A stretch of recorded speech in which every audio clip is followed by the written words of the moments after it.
பத்தி கேள்விப்பட்டிருப்பீங்க. அம்மை தடுப்பூசி, காசி, மலேரியா தடுப்பூசி, இந்த மாதிரி தடுப்பூசி பத்தி கேள்விப்பட்டிருப்பீங்க. இங்க இருக்கிற எல்லாருமே கண்டிப்பா தடுப்பூசி போடப்பட்டவங்களா தான் இருப்பீங்க. இப்போ ஒரு குழந்தை இன்னைக்கு ஒரு ஆஸ்பத்திரியில் பிறந்ததுன்னா இன்னைக்கு அந்த குழந்தைக்கு தடுப்பூசி போட்டுறாங்க. பிறந்த அன்னைக்கு தடுப்பூசியில என்ன இருக்கும்? தடுப்பூசியில ஒரு உதாரணத்துக்கு ஒரு அம்மை தடுப்பூசின்னு வச்சுங்களேன். அம்மை தடுப்பூசியில என்ன இருக்கும்? அம்மை நோய் கிருமியை கொலை பண்றதுக்கு ஒரு மருந்து இருக்கும் இல்லைங்களா? இல்ல அந்த மாதிரி இருக்காதுன்னு யாராவது சொல்ல முடியுங்களா? அம்மை நோய் கிருமி எதிர்த்து போராடுற ஒரு மருந்துகள் இருக்காதுன்னு யாராவது சொல்ல முடியுங்களா? சொல்ல முடியும். அம்மை தடுப்பூசியில அம்மை நோய் கிருமி எதிர்த்து போராடுறதுக்கு ஒரு மருந்து கிடையாது. அம்மை தடுப்பு இருக்கும். காலரா தடுப்பூசியில காலரா நோய் கிருமி தான் இருக்கும். இதுதான் தடுப்பூசி. அதாவது தடுப்பூசி அப்படி எந்த நோய்க்காக நீங்க போய் தடுப்பூசி போட போறீங்களோ அந்த நோய் கிருமியை இன்ஜெக்ஷன் மூலமா அந்த ஏத்துறதுக்கு பேர் தான் தடுப்பூசி. அதுல எல்லாம் எந்த மருந்தும் இருக்காது. என்ன இந்த மாதிரி சொல்றாங்க? நம்ம தடுப்பூசினா அதை மருந்து நினைச்சு போறோமே நினைச்சிட்டு இருந்தீங்கன்னா இப்ப சந்தேகம் இருந்தா நான் 5 நிமிஷம் பேசாம இருக்கிறேன். நீங்க உங்க டாக்டர்கிட்ட போன் பண்ணி இந்த மாதிரி ஒருத்தர் சொல்றாரு கன்ஃபார்ம் பண்ணி அதுக்கப்புறம் நம்ம கிளாஸ் ஆரம்பிச்சுக்கலாங்க. ஸோ நீங்க புரிஞ்சுக்க வேண்டியது தடுப்பூசி அப்படிங்கிறதுல மருந்து மாத்திரம் கிடையாது. தடுப்பூசியில நோய் கிருமி தான் இருக்கும். அம்மை தடுப்பூசியில அம்மை நோய் கிருமி தான் இருக்கும். இப்போ அம்மை நோய் கிருமிக்கு போய் இன்ஜெக்ஷன் வழியா குழந்தைக்கு ஏத்துறதுக்கு பேரு எப்படி தடுப்பூசி ஆக முடியும்? ஐயோ தெரிஞ்சிருந்தா நான் தடுப்பூசியை போட்டிருக்க மாட்டேன்னு நினைப்பீங்க. அப்போ ஒரு பிறந்த குழந்தைக்கு யாருடைய அனுமதியில என்ன நம்பிக்கையில ஒரு நோய் கிருமி எடுத்துக்கொண்டு போய் இன்ஜெக்ஷன் வழியா அனுப்புறாங்கன்னா அப்ப அந்த நோய் கிருமியை இன்ஜெக்ஷன் வழியா அனுப்பிச்சா அந்த குழந்தைக்கு நோய் வரணும் இல்லைங்களா? இதுக்கே தடுப்பூசின்னு பேர் வந்துச்சு. அதாவது நோய் கிருமியை யாருடைய தைரியத்துல குழந்தைக்கு ஏற்றப்படுதுன்னா அந்த டாக்டருக்கு அறிவு இருக்கும் அப்படிங்கிற நம்பிக்கையில், அந்த குழந்தைக்கு அறிவு இருக்குங்கிற நம்பிக்கையில் கிடையாது. ஏன்னா அந்த குழந்தைக்கு ஏபிசிடி தெரியாது, ஆனாவன்னா தெரியாது. அந்த குழந்தை யாருன்னு அதுக்கே தெரியாது. அந்த குழந்தையோட அம்மாவுக்கு அறிவு இருக்குங்கிற நம்பிக்கையில் கிடையாது. அந்த குழந்தையோட அப்பாவுக்கு அறிவு இருக்குங்கிற நம்பிக்கையில் கிடையாது. அந்த குழந்தையோட உடம்புக்குள் இருக்கிற உறுப்புகளுக்கு அறிவு இருக்கும். அதாவது எப்பப்பெல்லாம் ஒரு மனிதனோட உடம்புக்குள்ள ஒரு நோய் கிருமி உள்ள போகுதோ அப்பப்பெல்லாம் நம்ம உடம்புல இருக்கிற டாக்டர்கள் தைம சுரப்பி, கல்லீரல், மண்ணீரல், எலும்பு மஜ்ஜைகள், ரத்தத்தின் வெள்ளையணுக்கள், இந்த மாதிரி நிறைய டாக்டர்ஸ் இருக்கிறாங்க. இந்த உடம்புக்குள் இருக்கிற இந்த உறுப்பு மருத்துவர்கள் என்ன பண்றாங்கன்னா எப்ப ஒரு நோய் கிருமி நம்ம உடம்புக்குள்ள போயிருச்சோ அதை ஆராய்ச்சி பண்றாங்க. இவர் நல்லவரா கெட்டவரா? நல்ல கிருமியா இருந்தா விட்டுறாங்க. கெட்ட கிருமியா இருந்ததுன்னா இந்த கெட்ட கிருமியை சாகடிக்கிறதுக்கு என்ன மருந்து வேணா நம்ம உடம்புல இருக்க உறுப்புகள் யோசிச்சு சொந்தமா ஒரு பெரிய சயின்டிஸ்ட் மாதிரி யோசிச்சு அதுக்கு ஒரு ஃபார்முலா எழுதுவாங்க. மருந்து உடனே கண்டுபிடிச்சிட மாட்டாங்க. முதல்ல ஒரு ஃபார்முலா எழுதுவாங்க. இது என்ன ஃபார்முலான்னு கேட்டீங்கன்னா ஒரு சாதாரண சாம்பார் வைக்கிறதுக்கு ஒரு ஃபார்முலா வேணும் இல்லைங்களா? எதை முதல்ல போடணும், எதை ரெண்டாவது போடணும், எதை முதல்ல வேக வைக்கணும், எதை கடைசியா போடணும் அப்படின்னு ஒரு கணக்கு இருக்கு இல்லைங்களா? அந்த மாதிரி இந்த நோய் கிருமிக்கு எதிராக போராடுறதுக்கு ஒரு மருந்தை ஃபார்முலாவோட எழுதுவாங்க. இப்ப ஃபார்முலா எழுதியாச்சு, அதுக்கு பொருள் வேணும் இல்லைங்களா? சாம்பார் தயாரிக்கிறது எப்படின்னு ஃபார்முலா போட்டீங்க, பொருள் வேணும். இந்த பொருளை எங்க போய் எடுப்பாங்கன்னு கேட்டீங்கன்னா நாம மளிகை கடையில் போய் வாங்குவோம். இந்த உடம்பு ரத்தத்துல போய் எடுக்கும். ரத்தத்துல இருந்து அந்த நோய் கிருமிக்கு அந்த ஃபார்முலாக்கு என்னென்ன பொருள் வேணுமோ அதெல்லாம் எடுத்துட்டு வந்து அந்த மருந்தை செஞ்சு அந்த மருந்தை மேல ஊத்தி அடிச்சிருது. அப்போ தடுப்பூசியில நோய் கிருமிகள் தான் இருக்கே தவிர மருந்து கிடையாது. நம்ம உடம்பு தான் மருந்து கண்டுபிடிக்கிறதே தவிர வெளியிருந்து எந்த மருந்து யாரும் சப்ளை பண்றது கிடையாது. அப்போ ஒரு பிறந்த குழந்தை அதுக்கே ஆமா நோய் கிருமியை தூக்கி உள்ள விட்டுட்டோம்னா நம்ம உடம்பு மருந்து கண்டுபிடிச்சு அதை அழிச்சிடுங்களாமா? இது என்ன சயின்ஸ்? இதுக்கு பேர் எப்படி தடுப்பூசின்னு வந்துன்னு கேட்டீங்கன்னா இப்போ அம்மை நோய் கிருமி இருக்கிறத இன்ஜெக்ஷன்ல விட்ட உடனே நம்ம உடம்பு அம்மை நோய் கிருமிக்கு மருந்து கண்டுபிடிச்சிருச்சு. கண்டுபிடிச்ச உடனே பழகி போச்சு இல்லைங்களா? உங்க அந்த குழந்தையோட உடம்புக்கு அம்மை நோய் கிருமி எடுத்து போராடுறதுக்கு மருந்து எப்படி செய்யறதுன்னு தெரிஞ்சு போச்சு. முதல்ல அதை கண்டுபிடிக்கிறது மட்டும் தான் கொஞ்சம் டைம் ஆகும். இப்போ வாழ்க்கை ஃபுல்லா அந்த குழந்தைக்கு அம்மை நோய் கிருமி எப்பப்பெல்லாம் வருதோ வந்த உடனே நாம ஏற்கனவே பார்த்த கிருமி தானே சொல்லிட்டு ஏற்கனவே ஃபார்முலா தெரியும், உடனே மருந்து கடிச்சு சாகடிச்சிடும். அதனாலதான் நோய் வரதில்லையே தவிர இந்த அம்மை தடுப்பூசியில எந்த ஒரு மருந்து மாத்திரையும் கிடையாது.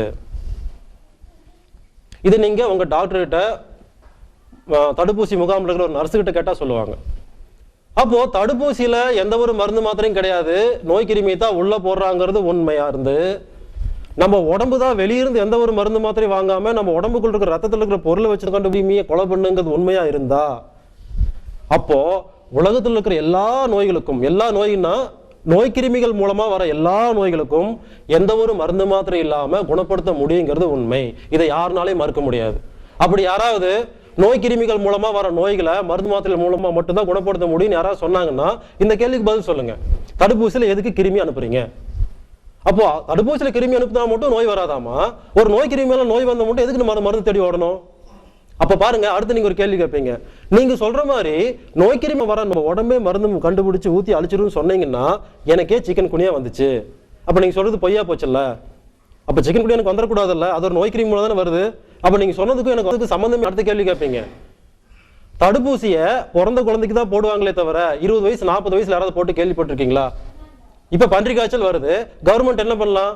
தமிழ்நாட்டுக்கு எல்லாத்துக்குமே பன்றி காய்ச்சல் தடுப்பூசி நோய் எல்லா டாக்டர் போய் போட்டுங்கன்னு சொன்னா நான் போட்டிருந்தோம்னா நோய் கட்டுப்படுத்திருக்கலாம் இல்லைங்களா?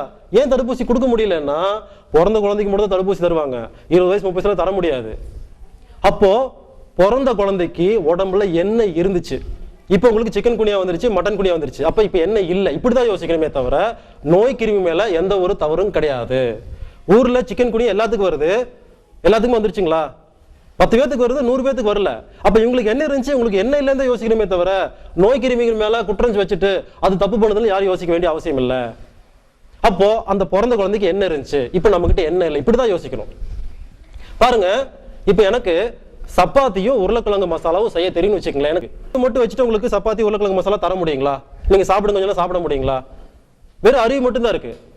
அப்போ அதுக்கு மூலப்பொருள் வேணும். இப்ப என்ன பண்றாரு, ஒருத்தர் கோதுமாவும் உருளைக்கிழங்கு கொடுக்குறாரு, ஆனா கெட்டு போன உருளைக்கிழங்கு கெட்டு போன கோதுமாவும் கொடுத்துறாரு. இதை வச்சு நான் என்ன பண்றேன், இருக்கிற அறிவை வச்சு சப்பாத்தி செஞ்சு கொடுத்துட்றேன். யாருனாலே சாப்பிட முடியாது. ஏங்க, அறிவு இருக்குது, பொருள் இருக்கு, ஏன் சாப்பிட முடியல? கெட்டு போன பொருள். அப்போ ஒரு சாதாரண சப்பாத்தி செய்யறதுக்கு அறிவு வேணும், பொருள் வேணும், அந்த பொருள் நல்ல பொருளா இருக்கணும். இது 3 ஒன்னா இருந்துச்சுன்னா என்னால சப்பாத்தி செஞ்சு கொடுக்க முடியும், நீங்களே சாப்பிட முடியும். இதே மாதிரி எப்போ ஒரு நோய் கிருமி நம்ம உடம்புக்குள்ள போகுதோ நம்ம உடம்புல 4 விஷயம் இருக்கணும். இருந்தா தான் நோய் கிருமி எடுத்து நம்ம உடம்பு மருந்து கண்டுபிடிக்கும், அதை தயாரிச்சு ஊத்தி கொலை பண்ணும், இல்லைன்னா நமக்கு நோய் வந்துடும். என்ன இருக்கணும்? அப்ப பிறந்த குழந்தைக்கு என்ன இருக்குன்னு கேட்டீங்கன்னா, பிறந்த குழந்தைக்கு உடம்பு உறுப்புல அறிவு இருக்கும், எப்படி மருந்து கண்டுபிடிக்கும் அறிவு இருக்கும். அந்த குழந்தைக்கு ரத்தம் இருக்கும், ரத்தத்துல எல்லா பொருளும் இருக்கும். அதாவது சமையல் ரூம்ல எல்லா பொருளும் இருக்கிற மாதிரி. இப்ப உங்களுக்கு அறிவு இருக்குது, சாம்பார் செஞ்சு கொடுத்துட்டீங்க, அந்த சாம்பாரை சாப்பிடும் பொழுது உப்பு இல்ல, யாருனாலும் சாப்பிட முடியல. உப்பு ஒண்ணுதான் இல்ல, மொத்தம் எல்லாம் கரெக்டா இருக்குது. அப்ப ஏன் சாப்பிட முடியல? ஒரு பொருள் இல்லை. அந்த மாதிரி ரத்தத்துல ஒரு பொருள் இல்லைன்னா இல்லாத ஒரு பொருளோட செய்ய அந்த மருந்தால ஊத்தும் போது அந்த கிருமி சாக மாட்டேங்குது. இல்ல ரத்தத்தில் இருக்கிற பொருள் தரம் குறைஞ்சு போயிருக்கும். எப்படிங்க உருளைக்கிழங்கு ஒரு கெட்டு போன உருளைக்கிழங்கு கொடுத்தா கெட்டு போன உருளைக்கிழங்கு மசாலா செஞ்சு கொடுக்க முடியும். அதே மாதிரி ரத்தத்துல கெட்டு போன கால்சியம் இருந்தா கெட்டு போன கால்சியத்தை வச்சு தயாரிக்கிற அந்த மருந்துனால நோய் கிருமி சாகடிக்க முடியல. உதாரணத்துக்கு உங்களுக்கு நோய் கிருமி மூலமா ஒரு நோய் வந்துருச்சு, வந்த நோயை குணப்படுத்துறதுக்கு உங்க உடம்புல இருக்கிற அறிவு வேலை செய்யுது, ஒரு ஃபார்முலா எழுதிருச்சு, ரத்தத்துக்கு போகுது, ரத்தத்துல என்னென்ன பொருள் வேணும் எடுக்குது, ரத்தத்துல ஒரு பொருள் இல்லை. இப்ப என்ன நடக்குங்க? சப்பாத்தி செய்யறதுக்கு ஒரு பொருள் இல்லை, ஒரு சாம்பார் செய்யறதுக்கு ஒரு உப்பு இல்லை. அப்ப உப்பு இல்லாத சமையல் தானே செஞ்சு தர முடியும். சமையல் ரூம்ல எப்படி பொருள் இல்லையோ அந்த அம்மானால பொருள் இல்லாத கொடுக்க முடியும். அதே மாதிரி நம்ம உடம்பு அப்படிங்கிற அந்த அம்மா ரத்தத்துல ஒரு பொருள் இல்லைங்கிறனால அது இல்லாத ஒரு மருந்து தயாரிச்சு கொடுக்கும். இந்த மருந்து கொண்டு போய் அந்த நோய் கிருமி மேல ஊத்தும் போது நோய் கிருமி சாகிறதில்ல. இப்போ உங்களுக்கு நோய் கிருமி மூலமா ஒரு நோய் காரணம் நோய் கிருமியா ரத்தத்துல ஒரு பொருள் இல்லைங்கிறதா? இல்ல, எல்லா பொருளும் வச்சிருக்கீங்க, ஆனா அந்த பொருள் ஒரு மெக்னீசியம் இருக்கு, உங்க ரத்தத்துல மெக்னீசியம் இருக்கு, அது கெட்டு போன மெக்னீசியமா இருக்குது, அழுகி போன மெக்னீசியம் இருக்குன்னு வச்சுங்களேன். இப்போ இந்த நோயை குணப்படுத்துறதுக்கு உங்க உடம்புக்கு ஒரு மருந்து தேவைப்படுது, அதுல மெக்னீசியம் ரத்தத்தை எடுத்துட்டு போய் மருந்து கண்டுபிடிச்சு ஊத்துது, அந்த நோய் கிருமி சாகிறது இல்லை. ஏன்னா அது கெட்டு போன மெக்னீசியம். இந்த மெக்னீசியத்துக்கு வீரியம் இல்லை, அதனால அந்த நோய் கிருமி சாகடிக்க முடியல. இப்போ நோய் கிருமி பிரச்சனையா கெட்டு போன மெக்னீசியம் பிரச்சனையா? அப்போ நீங்க புரிஞ்சுக்க வேண்டியதுங்க, எப்போ ஒரு குழந்தைக்கு தடுப்பூசி போடுறாங்களோ அந்த தடுப்பூசினால அந்த குழந்தைக்கு அந்த நோய் வரதே இல்லையோ அப்ப அந்த குழந்தைக்கு இந்த நாளும் இருந்திருக்குன்னு அர்த்தம். ரத்தம் அறிவு இருந்திருக்கு, ரத்தம் இருந்திருக்கு, ரத்தத்துல எல்லா பொருளும் இருந்திருக்கு, அந்த எல்லா பொருளும் நல்ல பொருளா இருந்தனாலதான் அந்த குழந்தை மருந்து கண்டுபிடிச்சிருச்சு, அந்த குழந்தைக்கு அம்மை நோய் வரல. யாரோ ஒருத்தருக்கு ஒரு நோய் கிருமியின் மூலமா டைஃபாய்டு, வைரஸ் காய்ச்சல், பன்றி காய்ச்சல், பறவை காய்ச்சல், என்ன காய்ச்சலோ எப்ப வந்துருச்சோ நீங்க புரிஞ்சுக்க வேண்டியது அந்த நோய் கிருமி மேல எந்த தப்பும் கிடையாது. ஜப்பான்ல இருக்கிற ஒரு நோய் கிருமி உங்க மூக்கு வழியா போறதுக்கு உங்ககிட்ட பர்மிஷன் வாங்கணுமா? பாருங்க, இப்ப இந்த ரூம்குள்ள எத்தனை நோய் கிருமி யாருக்கு தெரியும்? எல்லாத்து மூக்குள்ளயும் போகும், வெளியே வரும். தண்ணியில கிருமி இருக்கும், சாப்பாட்டுல கிருமி இருக்கும். உங்க உடம்புல 4 யாருக்கு இருக்குதோ அவங்களுக்கு நோய் கிருமி மூலமா எந்த நோய் வராது. இதுதான் கான்செப்டே தவிர இதை பார்க்காம நோய் கிருமி பத்தி இந்த நோய் கிருமி நோய் உருவாக்குது, இதுக்கு இந்த மருந்துன்னு போக வேண்டிய அவசியம் இல்லை. அப்ப நீங்க புரிஞ்சுக்குங்க, உங்க உடம்புல இப்போ இந்த 4 அறிவு, ரத்தம், ரத்தத்துல எல்லா பொருளும், அந்த எல்லா பொருளும் நல்ல பொருளா இருக்கிறதுக்கு ஒரு சின்ன டெக்னிக் இருக்கு. அந்த டெக்னிக்கை மட்டும் இப்போ நீங்க ஃபாலோ பண்ணீங்கன்னா உங்க உடம்புல பிறந்த குழந்தைக்கு என்ன இருந்துச்சோ அது வந்துடும். இனிமேல் நீங்க எந்த நோய் கிருமி பார்த்து பயப்பட வேண்டாம். நோய் கிருமி எடுத்து வாயில போட்டு நீங்க சாப்பிட்டுட்டு போகலாம், உங்களுக்கு நோயெல்லாம் வராது. இந்த மருத்துவம் 120 வயசு வரைக்கும் செல்லுபடியாகும். எனக்கு 80 வயசு ஒத்து வரும். 120 வயசு வரைக்கும் இந்த மருத்துவம் செல்லுபடியாகும். அப்போ நோய் கிருமிகள் மூலமா வர எல்லா நோய்களுக்கும் இந்த 4 தான் காரணம். அறிவு, ரத்தம், ரத்தத்துல எல்லா பொருளும் நல்ல பொருளா இல்லைங்கிறதா பிரச்சனையை தவிர நோய் கிடையாது. அப்போ மருத்துவம் என்னங்க? இதை 4ஐயும் சரி பண்றதா மருத்துவம். அப்போ இன்னைக்கு 1:30 மணிலேருந்து 2 மணி வரைக்கும் கடைசி அரை மணி நேரத்துல இதை எப்படி சரி பண்றதுங்கிறத சொல்லி தருவாங்க. அதை நீங்க செய்யறதுக்கு எந்த ஒரு மருந்து மாத்திரை தேவையில்லை. ஒரு நாள்ல 1 நிமிஷம் கூட எக்ஸ்ட்ரா செலவு பண்ண வேண்டியதில்லை.